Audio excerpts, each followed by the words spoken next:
Dr. James Sherrill Montgomery, the House chaplain, has offered prayer. The chaplain has spoken of the night around us and the faith which will bring us through. Let us live alive and free, he prays. And he speaks of faith, hope, conviction, and heroism. The galleries are slow in filling. There are still empty seats. There appear to be not as many congressmen here now as on Monday, when some were missing because they had been in far corners of the country when the hurry call for them was sent. There is not quite the tension of Monday. More now, there is a feeling that the expected has happened. The bottom has been reached. Civilization, like a house of cards, depressed by an evil hand, has collapsed into little bits. Grimly, we proceed to fight through the cluttering wreckage wrought by the warlords of aggression. The House is now going on with its regular business while waiting for the messenger from the White House who will bring the presidential messages dealing with Germany and Italy. When the messenger arrives, he will be escorted down the center aisle by the assistant doorkeeper, Ralph Robert. And Mr. Robert will say, "Mr. Speaker, a message from the President of the United States." The declarations of war will be introduced in each chamber immediately after the presidential messages have been read. The declarations will read like the one adopted in the case of Japan, but in this case, Germany and Italy will be substituted. The resolution will, in the case of Germany, will read as follows: declaring that a state of war exists between the government of Germany and the government and people of the United States, and making provisions to prosecute the same. Whereas the government of Germany has the people of the United States, therefore be it resolved that the state of war between the United States and Germany, which has thus been thrust upon the United States, is hereby formally declared. And that the President be and is hereby authorized and directed to employ the entire naval and military forces of the United States and the resources of the government to carry on the war against Germany. And to bring the conflict to a successful termination, all of the resources of the country are hereby pledged by the Congress of the United States. Again, Senator Connolly, chairman of the Senate Foreign Relations Committee, will offer the resolution on the floor of the Senate, and Majority Floor Leader McCormick will offer the resolution on the House floor. Already the rules have been suspended here in the House, so that after the presidential messages have been read and the resolutions declaring the existence of war have been offered, the vote will be immediately taken.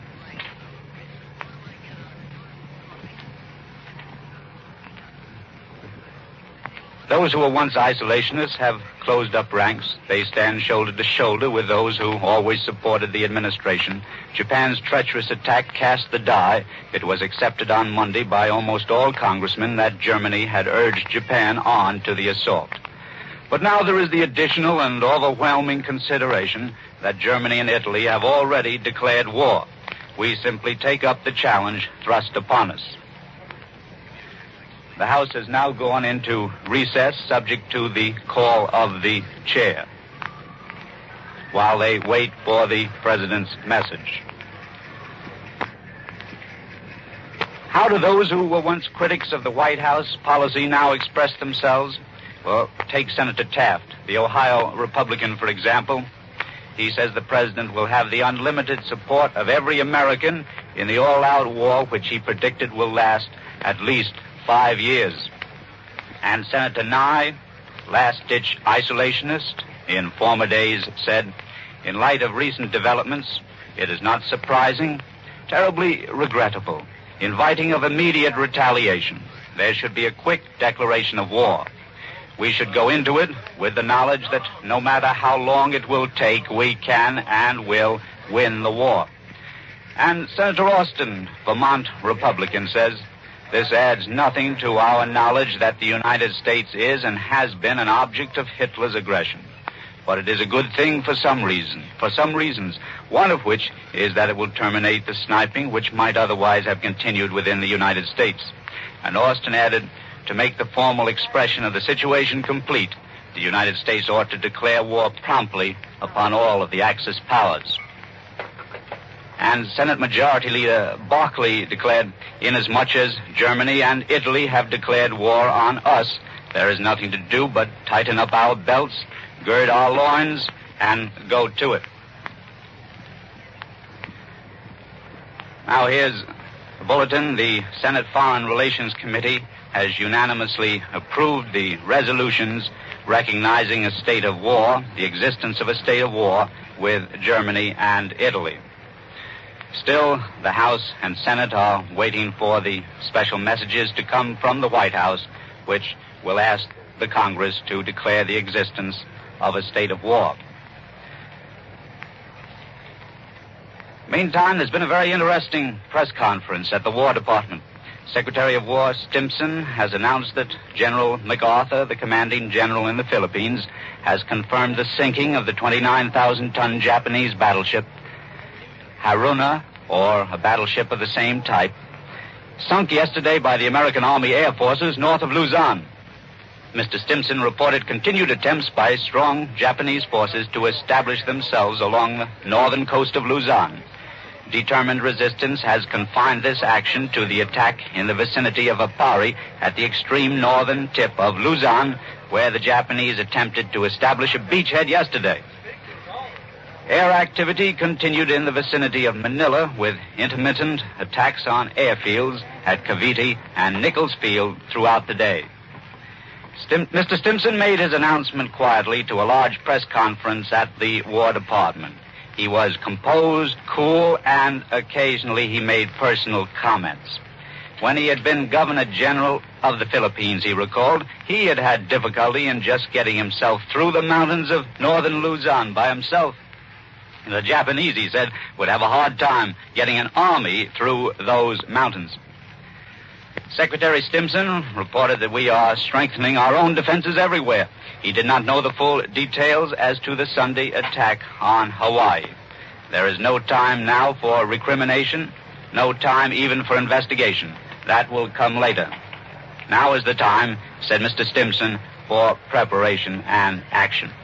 Now, while we wait for the presidential messages to come up from the White House to be read in the Senate and House, we send you back temporarily to New York. Now, Kate, I don't see any reason to return to you, so I think I'll just give our closing commercial and then we'll sign off. Back at the House of Representatives in Washington, D.C. And now the message from President Roosevelt has arrived. The reading clerk will read it to the House. We take you to the platform. Congress of the United States. On the morning of December 11th, the government of Germany, pursuing its course of world conquest, declared war against the United States.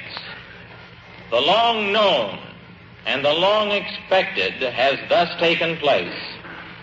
The forces endeavoring to enslave the entire world are now moving towards this hemisphere.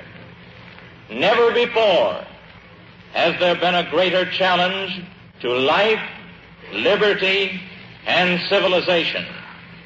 Delay invites greater danger. Rapid and united effort by all of the peoples of the world who are determined to remain free will ensure a world victory of the forces of justice and of righteousness over the forces of savagery and of barbarism. Italy also has declared war against the United States. I therefore request the Congress to recognize a state of war between the United States and Germany, and between the United States and Italy. Franklin D. Roosevelt, the White House, December 11, 1941. Gentleman from Massachusetts, Mr. McCormick is recognized. I move that the message of the Senate be referred to the Committee on Foreign Affairs and ordered printed. Without objection, Mr. Order. Eric Separide has just come over from the Senate side of the Capitol, and he'll tell you now the Senate's action this morning. Mr. Separide. You've heard the President's message to Congress as read by the clerk here in the House of Representatives, from where we are broadcasting. I have just come through the corridor from the Senate. The Senate was through with the action much quicker. They are now just finishing their vote on the joint resolution which was introduced by Senator Tom Connally, chairman of the Foreign Affairs Committee. And here is the Senate vote as taken just now. It is 88-0. The vote is unanimous there. The House is now just considering the resolution and will commence its voting very soon. At 12:20 exactly, the Vice President announced that the Senate will receive a message from the President of the United States. Then came the President's message there, read by the clerk, just as you've heard it read here on the House side. It took exactly 2 minutes to read it. Then Senator Connally was up at once and announced that he had called earlier this morning a meeting of his Foreign Relations Committee, and that they had authorized him to say that they approved, all of them approved the resolution as he was now presenting it. Then there was an interruption for a moment as Congressman Bloom, the chairman of the House Foreign Relations Committee, arrived to confer about the wording of the bill, the resolution, with Senator Connally. Then the roll call began at exactly 12:26. There was no debate of any kind, no speeches offered, and the vote went on to its finish, which you've just heard, 88 to no votes against.